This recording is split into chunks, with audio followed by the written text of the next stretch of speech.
Bom, minha gente, nós vamos hoje entrar na lição 10, expansão e oposição da igreja. Nesse capítulo, nós vamos estar percorrendo os capítulos 11 e 12 do livro dos Atos dos Apóstolos, sempre seguindo aqui a revistinha, né? Atos dos Apóstolos, 30 anos que mudaram o mundo. Agora nós temos a seguinte situação. Nós temos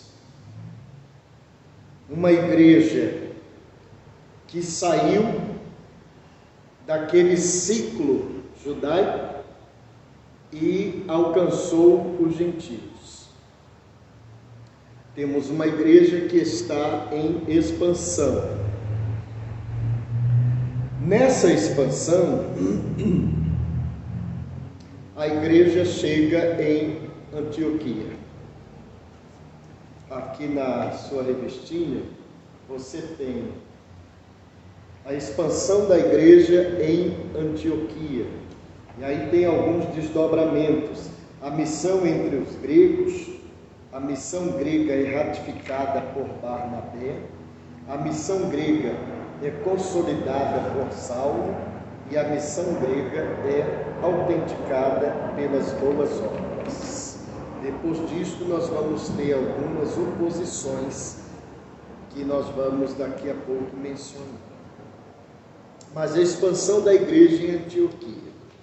Por que é importante considerar isso? E Lucas faz questão de registrar esse episódio. Aqui nós estamos falando da Antioquia da Síria.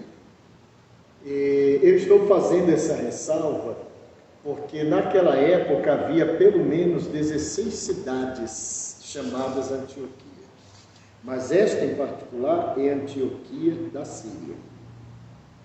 Nós não estamos tratando de uma cidade qualquer. Pense bem, primeiro século da era cristã, esta cidade de Antioquia tinha 500 mil habitantes. 500 mil de pessoas moravam nessa cidade. Era uma cidade muito próspera, populosa, uma cidade, para você ter uma ideia, a rua principal desta cidade tinha 7 quilômetros. A rua principal, e era toda ela com uma calçada feita em mármore, de um lado e do outro.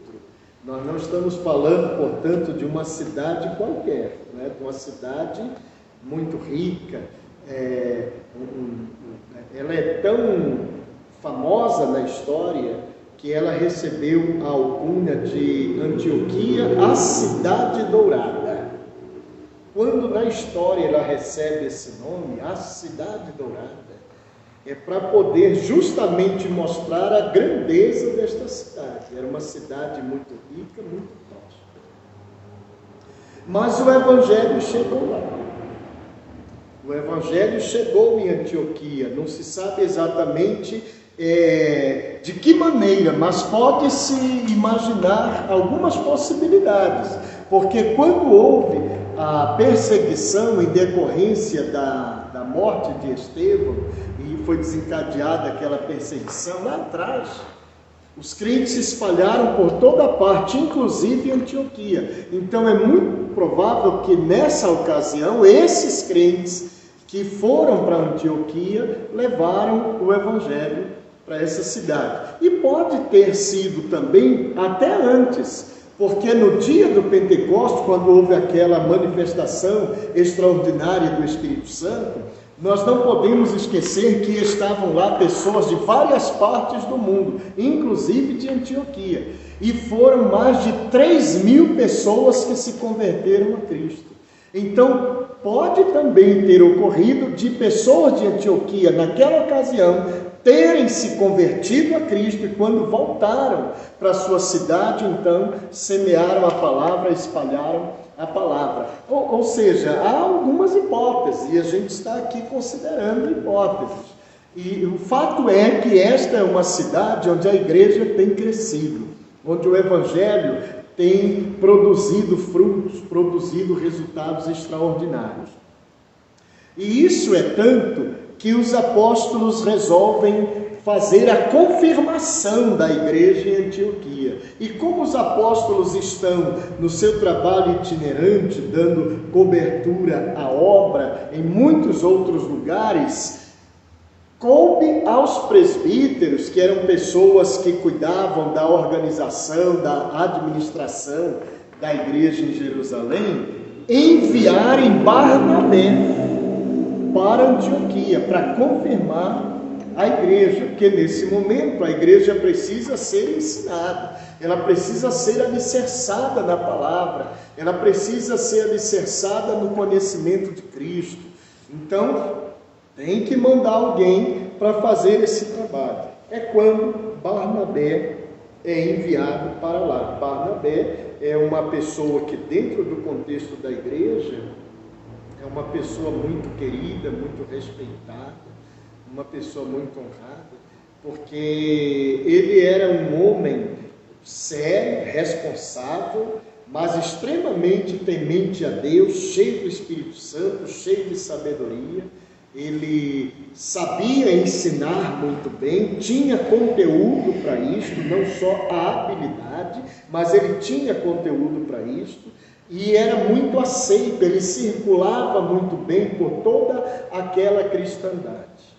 Então, ele chega em Antioquia para esta missão. Só que Barnabé entende que a missão é muito árdua, é uma missão muito grande, é uma missão que ele sozinho não poderá dar conta. O que ele faz? Ele dá um pulinho em Tarsis e lá ele chama Paulo, que na época é Saulo, né, até então. E quando ele chega em Tarso, ele encontra Saulo, que já está lá, era a cidade dele, já morava ali mesmo. Ele está lá há pelo menos 10 anos, depois da sua experiência em Damasco. 10 anos depois da sua experiência em Damasco.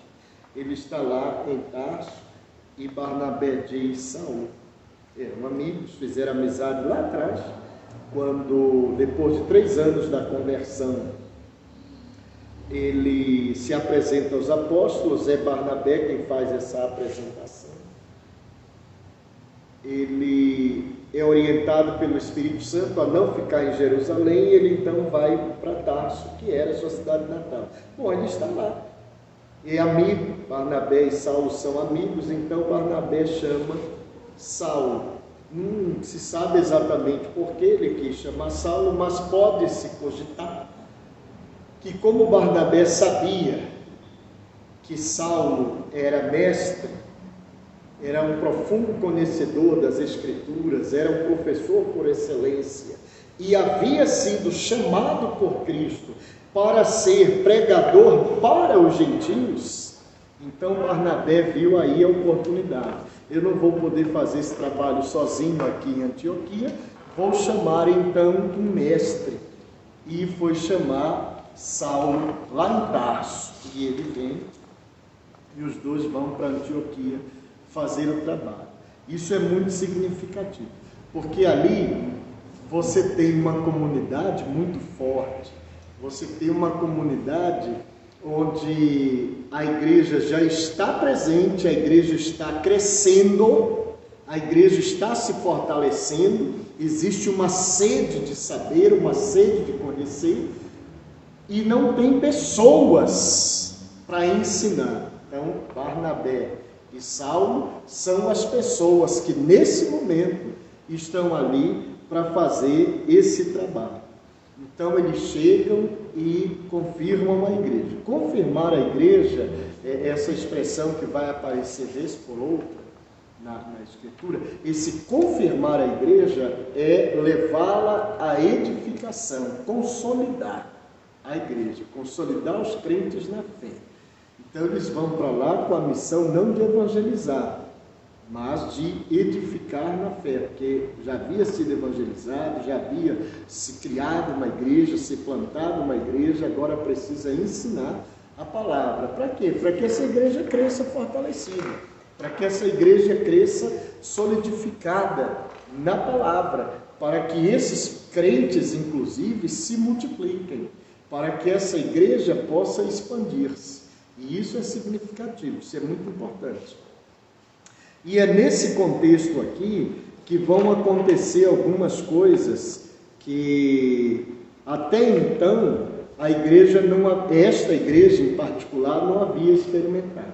Nós temos uma igreja em Jerusalém que é muito forte, é uma igreja que é missionária, ela que estende os braços para ajudar missões em todos os lugares do mundo da época, mas há um profeta que se manifesta ali para Barnabé e Saulo, para a igreja chamada Ágabo, e ele vai dizer o seguinte: olha, virá um tempo de fome, e esse tempo de fome vai trazer grandes transtornos na Judéia. Ágabo é um profeta de Deus, e isso vai acontecer de fato, e isso acaba acontecendo no império de Cláudio César. E a Judéia passa por uma crise muito forte, e os irmãos passam a padecer necessidades. Mas uma igreja que era tão forte, onde as pessoas eram tão abastadas e ajudavam-se mutuamente, e um vendia uma coisa, dividia com o outro que tinha necessidades, e todos tinham tudo em comum, todas as necessidades eram supridas, e mandavam ajuda para várias partes do mundo da época, mas agora essa igreja está passando por necessidades materiais, porque a fome alastrou-se por toda a Judéia.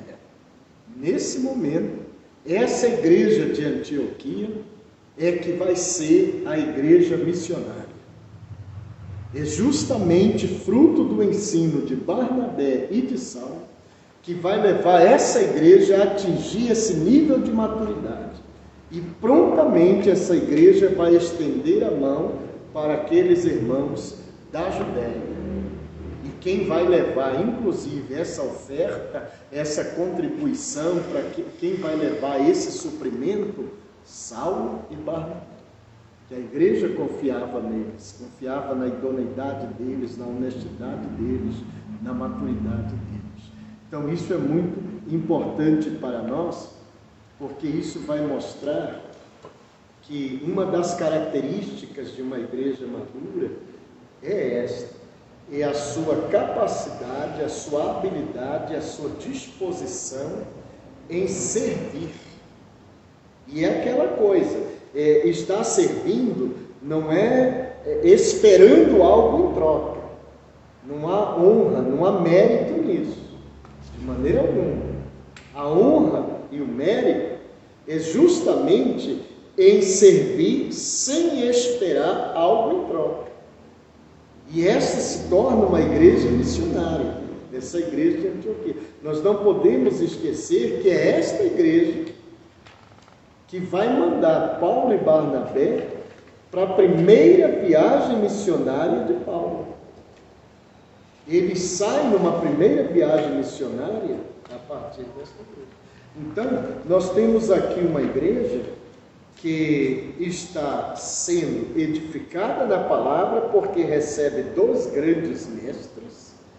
Você tem aqui uma igreja que está sendo amadurecida, porque tem recebido um ensino de qualidade, ela tem aberto o coração para receber este ensino e tem colocado em prática esses ensinamentos. É nisto que se configura o crescimento e a maturidade dessa igreja. Ela não só recebe o conhecimento, mas ela o transforma em ação. Então, quando nós vemos essa igreja, uma igreja grande, uma igreja sólida, estendendo a mão para ajudar os seus irmãos lá do outro lado, lá na Judéia, em Jerusalém em particular, que estão passando por necessidades materiais, você vê nesse gesto uma igreja madura, uma igreja sólida. Porque o cristianismo, a gente abriu um espaço aqui para entrar nessa questão, o cristianismo só é cristianismo quando ele é manifestado em ações de amor, de caridade, ações de bondade, de misericórdia, de justiça para com o outro. Necessariamente, o outro não tem que ser aquela pessoa próxima de mim, ligada a mim. Às vezes é uma pessoa que eu nem sei quem é, às vezes é uma pessoa que está distante, mas é uma pessoa que padece necessidade e que eu sei que posso ajudar e sei que ela precisa, e então, como cristão, eu vou lá e ajudo. Esse é o ponto. Mas aqui eles estão colocando em prática um ensinamento que mais tarde você vai encontrar na própria Escritura, no próprio ensino apostólico, que nós precisamos ajudar a todos, começando pelos domésticos da fé, ou seja, começando pela nossa própria comunidade. Nós não podemos ignorar os de casa, começamos pela nossa casa. Depois nós vamos alcançando os vizinhos e daí a pouco os mais distantes, mas vamos estendendo as mãos a todos. Não podemos negar o auxílio. E aqui nós temos uma igreja que aprendeu a ser madura, e aprendeu a ser madura na medida em que absorveu o conhecimento da palavra de Deus, na medida em que absorveu os ensinos que Barnabé e Saulo levaram. Isso é bem significativo. Outra coisa importante de considerar dentro desse contexto de Atos é que essa igreja está crescendo. Aqui nós citamos em Antioquia, mas a igreja está crescendo em todos os lugares, em todas as partes. Aí nós temos uma igreja que cresce em qualidade, primeiramente, em qualidade espiritual, ou seja, espiritualidade. Como assim? É uma igreja que aprendeu de tal forma a mensagem do Evangelho de Cristo, o conteúdo da mensagem de Cristo, que ela se tornou amorosa, ela se tornou uma igreja empática, sensível às necessidades do outro. Isso é uma característica de uma igreja madura, de uma igreja fortalecida. Todos estão unânimes ali, orando, ou tendo vida de oração. Não é porque eles estão todos juntos no mesmo lugar orando, mas orando no sentido de que todos eles vivem vida de oração, todos eles vivem em comunhão, todos eles vivem alicerçados na palavra, eles creem naquele ensino, recebem aquele ensino, praticam aquele ensino e respondem com ações de acordo com o ensino recebido. Isso denota uma igreja que cresce, uma igreja que é forte, uma igreja que é madura. Agora, isso está acontecendo no cristianismo daquela época, em todos os lugares. A igreja de Jerusalém enfrentou aquela crise da fome que varreu a Judéia, superou aquela situação. A igreja continua crescendo, continua prosperando. É a espiritualidade aí, é esse fortalecimento da espiritualidade, dos valores, das virtudes cristãs na vida das pessoas, né? Aí nós temos o relato de Lucas.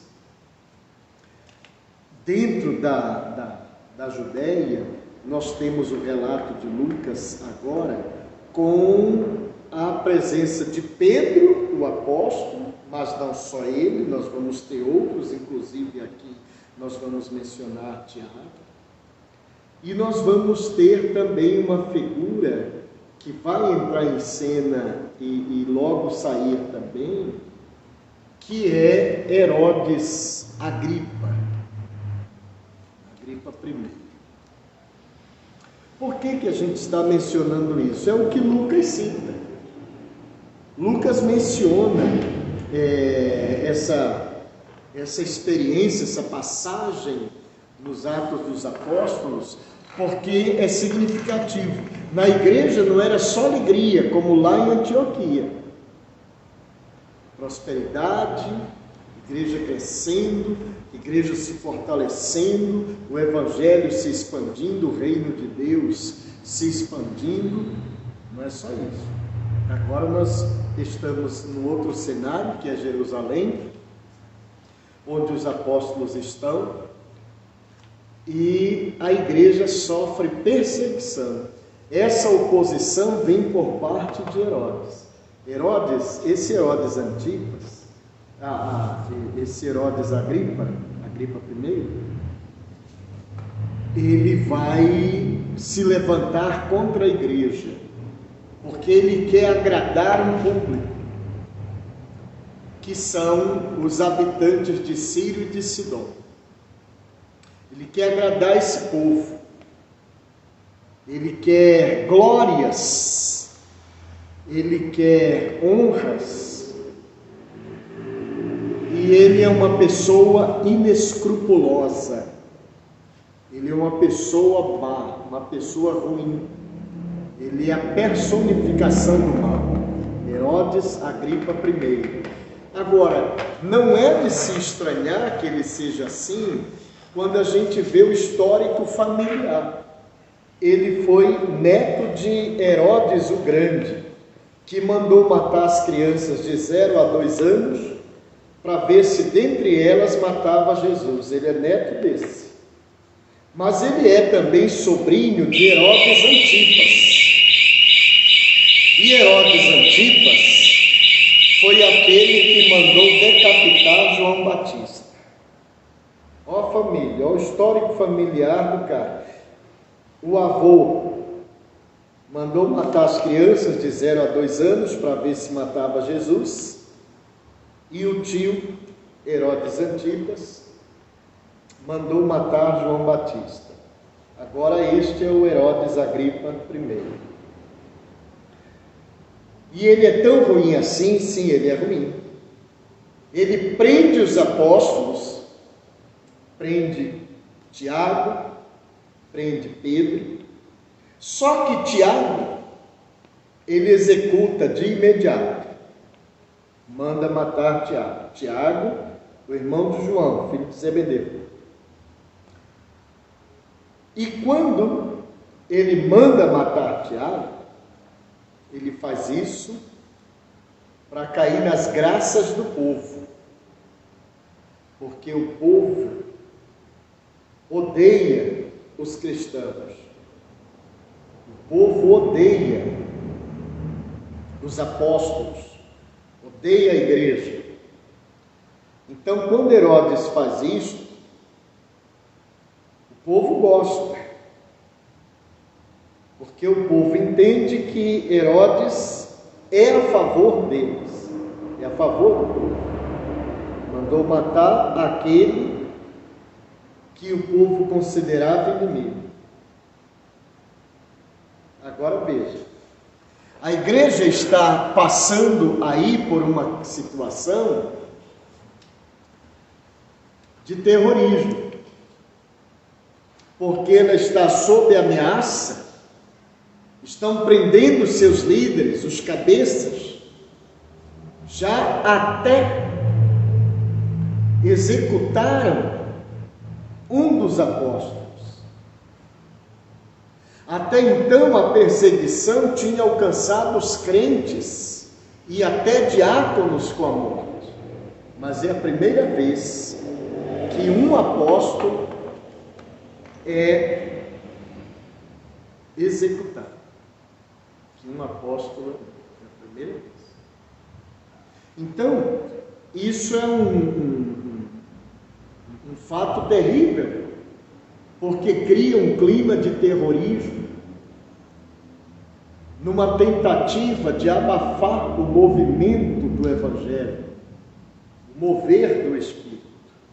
E nesse mesmo momento, Pedro é jogado na prisão. Mas como outrora Pedro já havia sido preso e escapado da prisão, você há de lembrar que foi um ato miraculoso, quando Deus mandou o anjo ir lá tirar Pedro e João da cadeia, Para não ocorrer de novo a fuga de Pedro, Herodes manda reforçar a guarnição. E Pedro é fortemente guardado, inclusive com guardas dentro da cela com ele, algemados com ele, acorrentados com ele, para não ter dúvida. Porta trancada, guardas do lado de fora, guardas fora da prisão, em todo lugar eles estavam ali para garantir que desta vez Pedro não iria escapar, porque no dia seguinte ele seria executado. Mas os planos de Deus eram outros. Os planos que Deus tinha eram completamente diferentes daqueles que estavam na cabeça de Herodes. Pedro está preso, mesmo assim, ele dorme profundamente na cadeia, ou porque ele estava descansando no Senhor, entendendo que o que ele podia fazer naquele momento era tão somente descansar em Deus, que não adiantava perder a noite de sono, se desesperar, porque isso não o tiraria da cadeia, nem o livraria da morte. Portanto, se chegar a hora dele, tudo que ele teria que fazer é descansar no Senhor e deixar Deus no controle. E ele dormiu profundamente. Nesse meio tempo, a igreja está reunida na casa de Maria. Maria, mãe de João Marcos. João Marcos, primo do Barnabé. Mesmo João Marcos, que depois vai escrever o evangelho que leva o seu nome. A igreja está lá orando para que Deus livre Pedro, liberte Pedro. E aí vai surgir um fato curioso. Lá pelas tantas, o anjo de Deus se apresenta a Pedro na cela, chama Pedro, mas Pedro está dormindo profundamente. E o anjo toca Pedro para despertá-lo, ele desperta, mas meio sem saber se é real ou se é um sonho aquilo. E ele se levanta e o anjo o manda acompanhá-lo e Pedro o acompanha. E até então ele está meio que acreditando que seja um sonho. E o anjo o conduz para fora e o leva pelas ruas até chegar diante da casa de Maria, onde a igreja estava reunida em oração. E ali o anjo desaparece. Nesse momento é que Pedro se dá conta do que está acontecendo. Não foi um sonho, foi uma realidade. E mais uma vez o anjo o tirara da cadeia milagrosamente. Os guardas continuaram dormindo, tudo continuou no lugar, só que agora na cadeia Pedro não está mais. E ele bate a porta para entrar. A igreja está lá em oração, pedindo que Deus opere o milagre. E aí que vem um fato curioso que eu quero destacar. E então, uma menina chamada Rode ouve o bater na porta e vai atender. E quando ela abre, vê que é Pedro, porque ela identifica a voz. E fecha a porta e sai correndo, desesperada. Não deixa Pedro entrar. Ela está tão desesperada, tão inacreditável ver Pedro ali, que ela corre para dentro e avisa os outros: Pedro está lá fora. E eles têm dificuldade de acreditar. Eles: não, mas é Pedro, está lá fora. E eles com medo, pode não ser, pode ser uma armadilha, e finalmente todos eles resolvem ir em conjunto, abrir a porta e olhar, e é Pedro mesmo. Mas veja que curioso, que a gente às vezes não se dá conta disto, mas isso pode estar acontecendo conosco, e isso acontece frequentemente. A igreja está orando para que Deus liberte Pedro da prisão. E Deus ouve a oração, instantaneamente liberta Pedro da prisão. Mas a mesma igreja que está orando para isso acontecer, não acredita que Pedro esteja lá na porta liberto. E quando a menina insiste, diz, mas é Pedro que está lá. Então se diz, não, mas não pode ser, ele está preso. Como que ele está na porta? A igreja está orando por um milagre, mas ela mesma não está acreditando nesse milagre. Quantas vezes isso acontece conosco, crentes de hoje? A pessoa pede a bênção, mas não crê quando a bênção é dada. É curioso esse fato, essa situação. E eles levaram muito tempo para ir atender a porta e deixar Pedro entrar, e quanto mais tempo ele fica na rua, mais perigo ele corre. E quando finalmente resolvem abrir a porta, vão todos juntos, que é para um dar segurança ao outro se for uma armadilha. É quando veem que é Pedro, então ele entra e conta o que aconteceu, todos se alegram. Mas observe que às vezes nós estamos tão envolvidos na nossa oração, no nosso clamor a Deus, que não percebemos a resposta de Deus. Porque estamos muito ocupados pedindo, clamando, orando, chorando, que quando Deus responde, a gente nem percebe que Ele já respondeu. Nós precisamos entender que se nós pedirmos a Deus em oração, crendo, receberemos. Temos que ter isso muito claro. Porque às vezes parece que na nossa cabeça funciona assim. Se é uma coisa banal, eu até acredito que Deus vai me dar. Mas se é uma coisa extremamente difícil, aí eu já não tenho muita certeza não. Você não vai dar. E o que eles estavam pedindo ali não era uma coisa simples. Era tirar Pedro da cadeia, onde ele estava preso dentro de um cárcere, algemado em 2 soldados, fora todos os outros que estavam do lado de fora da cadeia, fazendo a guarnição.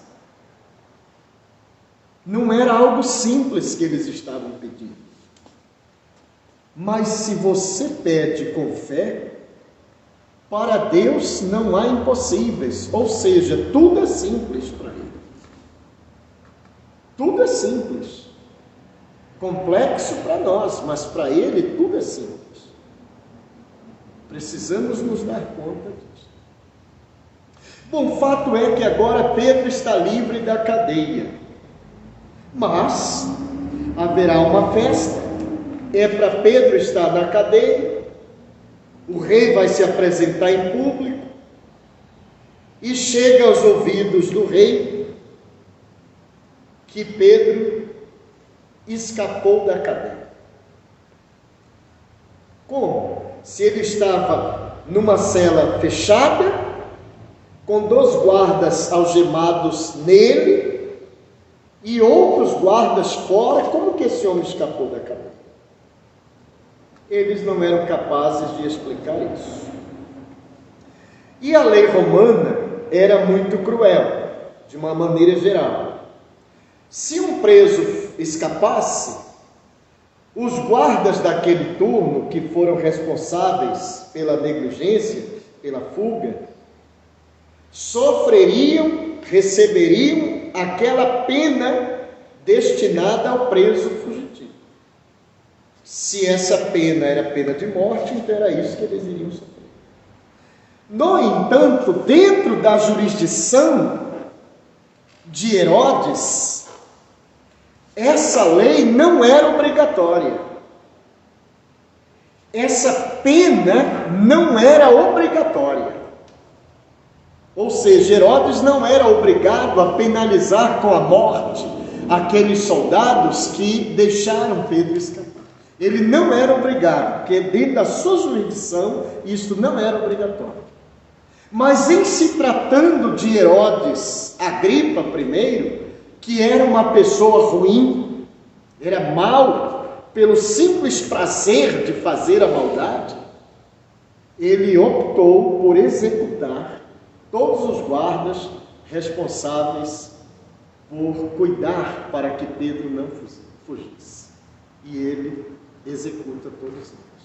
Simplesmente porque ele quis fazer isso. Mas ele não era obrigado a fazer isso. Ele podia aplicar outro tipo de punição. E então, ele vai se apresentar ao público, e Tiro e Sidom, que recebiam favores da Judéia, cidades que recebiam favores do governo da Judéia, por algum motivo que Lucas não cita, o rei estava insatisfeito com eles, com Tiro e Sidom.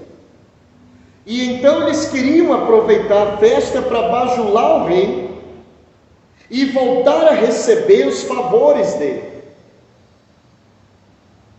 E é quando eles, na hora em que o rei vai se apresentar, eles chegam com aquela roupa toda prateada, roupa de gala, e faz um discurso eloquente. Pelo dizer de Lucas, embora ele não nos diga qual foi esse discurso de Herodes, mas ele parecia ter um dom para usar da palavra, e parecia que ele discursava muito bem, sabia trabalhar muito bem as palavras, de tal maneira que aquele povo ali presente, Tiro e Sidom em particular, aquele povo ficou tão encantado com o discurso dele que bradou: é um Deus, não é um homem. E Herodes aceitou isso. Herodes encheu seu ego. Herodes se convenceu de que ele era uma divindade. Agora nós temos aí uma cena de idolatria. Nós temos pessoas idolatrando um homem, e nós temos um homem se convencendo de que ele é Deus. Lucas registra que por ele não ter dado glórias a Deus, ou seja, ele deveria ter dito: não, eu não sou um Deus, eu sou um homem, glorifique a Deus. Como ele não fez isso, ele reconheceu em si mesmo que ele era uma divindade. A Bíblia diz que Deus o feriu de morte. Talvez até aquele anjo lá, que tirou Pedro da prisão, foi o mesmo que feriu Herodes de morte. Fato é que 5 dias depois, Herodes estava morto. Ele adoeceu instantaneamente ali, diante do povo, no estômago, algo terrível. E aquilo o corroeu de dentro para fora. Depois de 5 dias, de acordo com Flávio Joséfo, que foi um historiador judeu do primeiro século, Flávio Joséfo diz que 5 dias depois, Herodes estava morto. Apodreceu de dentro para fora. Deus não dá a sua glória a ninguém. Ele não divide a sua glória. Porque Deus é somente Ele. E a glória dele é dele. Ele não divide com ninguém. Ou seja, o que Herodes estava fazendo era tentando matar Pedro, porque ele prendeu Pedro para matá-lo no dia seguinte, após a festa. Mas ocorreu exatamente o contrário dos planos que ele tinha. Pedro foi liberto e Herodes morreu. Talvez seja aquilo que a Escritura diz lá em Provérbios 11:8. Deus tira o justo, tira o seu filho daquela situação embaraçosa, daquela condenação, e no lugar dele coloca o ímpio. Deus tirou Pedro daquela condenação à morte e no lugar dele colocou Herodes. Herodes foi quem morreu. Herodes cavou a sua própria sepultura. Ou seja, o que nós podemos extrair deste relato de Lucas? O que nós podemos extrair é que, como Herodes, um homem arrogante, um homem que se bastava, um homem que achava que ele tinha nas mãos o poder da vida e da morte, ele tinha o destino das pessoas em suas mãos, via-se como um próprio Deus. O seu fim foi trágico, foi a morte imediata. Nós temos que aprender nisso, que não temos o direito de querermos assumir o lugar de Deus. Deus é Deus. Nós somos homens, somos mulheres, somos pessoas. Nunca seremos deuses. Por mais que nos esforcemos, por mais que nos consagremos, nunca seremos deuses. Deus é Deus e somente Ele é Deus. A glória só pertence a Ele e a mais ninguém. Nós temos que andar com humildade, com simplicidade, reconhecendo as nossas capacidades, sim, mas sempre cientes e conscientes de que somos pessoas criadas por Deus e, na melhor das hipóteses, usadas por Deus. Mas nunca seremos deuses. Herodes pagou um preço muito alto por achar que era Deus. Tiago deu a vida dele pela causa de Cristo. Um homem íntegro, temente a Deus, que foi ceifado desta vida pelo único fato de servir a Deus. Herodes achou que com isso estaria impedindo o avanço da igreja. Não. Ele só começou a cavar a própria cova fazendo isso. A igreja estava ali comovida com a morte de um dos seus apóstolos, mas nem por isso deixou de crer em Deus, de confiar em Deus, de fazer a obra de Deus. A igreja continuou em oração, continuou firme e fiel na presença de Deus. Isso é uma lição para nós. Porque às vezes o crente, por muito menos, abandona Cristo, abandona a igreja, abandona a fé.